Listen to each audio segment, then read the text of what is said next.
Ebaleko sebo. Kale nnyabo nawe gyebaleko. Abalabi ba EBS bagala kumanya gwani ofudde wa kiki. Amanya gange mpitibwa Ian Kawojolo magazine. Lutalo kigunenduga. Obuzibu bw'obuliwo n'asana enduga. Nandiro tutente sena lutalo wabula kati vita. Vita eriwo nze n'asana enduga nakola oluyimba naye lwe omanyiddwa nga Kabutudde.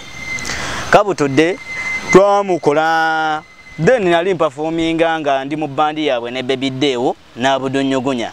Nagamba no oyimba bulungi. Be bamanyi baba ine entalo zaabwe ne Baby Deo nga nze mbera ne Deo nanga tukola oluyimba. Anyway nga nange nkyagala kuba serebu. Ne tugenda mu studio na kiri yalinga buli kimu nga ne baba gamba kujja ku studio amafuta nze nsasula. Yakusaba sente nnaka okola collab. Sente za collaboration mu kusooka first of it twali tukikoze with love. Nga sigamba nti oba sente first. Ndoza kumba ina wantegedde mu maaso nga neetaaga video. Atugenda tulukola oluyimba nensoka ne muwereza sente za backup. Backup jali emitwalo 8. Then nangamba ajja ku studio ava mu Ndeeba ne tugenda emutundwe ku studio Saf Records. Ne tulinda nduga kuva sawa 8 kutuuka sawa 4 nga talabikako. Ko ye producer tofayo ka star ya voice nze funa backup omulala nengende wa Brian Beats nanfunira gwe bayita Joe Wiranda najja na backing oluyimba. Ne mala nenkubira nduga ne mugamba nno oluyimba lwawedde tukoze tutya. Ko ye nduga luntereko nduwulire ne ndumuterako ku WhatsApp nangamba lulungi tulute oluyimba ne tuluta. Oluyimba bwe twaluta nampite nankulabye tugende tuyimbe waliwo ne bali bagulawo gye bali bayita Vox nankulabye. Ne tulu performinga babiri ne mugano kati video nangamba ojja kompa sente.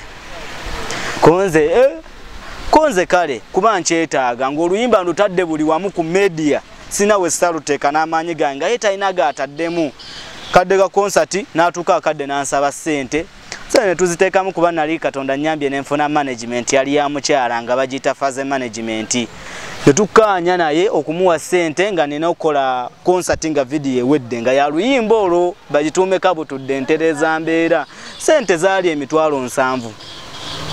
Emitwalo 7 ng'owa video ayagala milioni 1.5 yali asose gamba milioni 4. Nduga n'atuwa date eyokwata ekkuba okujja ku shoot. Ne tutegeka bulungi n'ensasula warehouse twalinda mukulu Nduga. Teyalabikako taata wange oyo kyannoma nnyo. Yandisappointinga. Yes, of course. Nakuba amasimu kwolwo nga tagakwata.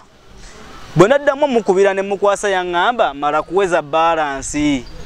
Konze lwaki tewakyogereddewo ko ye kyekyo okuva ko natandika okukuba amasimu video bagana aba kamera okugishootinga nga talabise nebifaananyi mbina wano natandika okuddamu okukuba amasimu nga gakwata manager omuyimbi ali bize omuyimbi taliwo twala tugende bwe bityo kyavaamu lake wano nangamba ye Moswa manager we Moswa nga musisinkana wano wa Baby Rich ku hotel ngenze kufuna kyaggulo nga Moswa ngamba nze n'enduga nga twayawukana dda nduga twali tugenda nakulwana na namba zenze nzirina pozi nkufunira omulala ayinza okubeera nti ye manager we mukadde kano konze jimpe manager we namukubidde nabadde naye mu recordinga yaŋŋamba nze nange manager wanduga simumanyi nange simanyi manager wanduga mutuufu konze kale munfunire banamufuna Nduga okusooka waliwo lwe namusisinkana babbawunsa be baali baagala kunkuba babbawunsa yafuna babbawunsa nagenda okuddamu mukubira essimu nga ŋŋamba oluyimba walukola n'asana Enduga kati nze Enduga bamweyana kati nze ate management yange gye mbadde nfunye empya gye bayitani yali amanyi promotions ne tugenda tusasula balance ne ssente ze twazimuteera ku ssimu under gentleman's agreement nga waliwo naaliwo ekyavaamu manager yansula mu nnyumba emyezi 2 wendi bangoba mu nnyumba nina obuvunaanyizibwa kwegamba n'ebyokulya kati bizibu nnyo yo management olugibuuza lwaki wansuulawo egamba mwayeekobaana n'Enduga nowa video ne munziba Nduga ye bwatyo bwe yaŋŋayo konze kati ate bamweyana awalampa abaana abato ye lwaki abayimba abanene abo baagala nnyo okukozesa akuba muba temumanyi kiki owaayi ensonga lwaki baagala otukozesa naye ate nze sandi kifuddeko ekyo lwa nsonga nti ebiseera byabwe ebisinga bo babeera baatutumuka ndowooza oba akasente ke katalabika simanyi nakumanya naye nga nze ndugga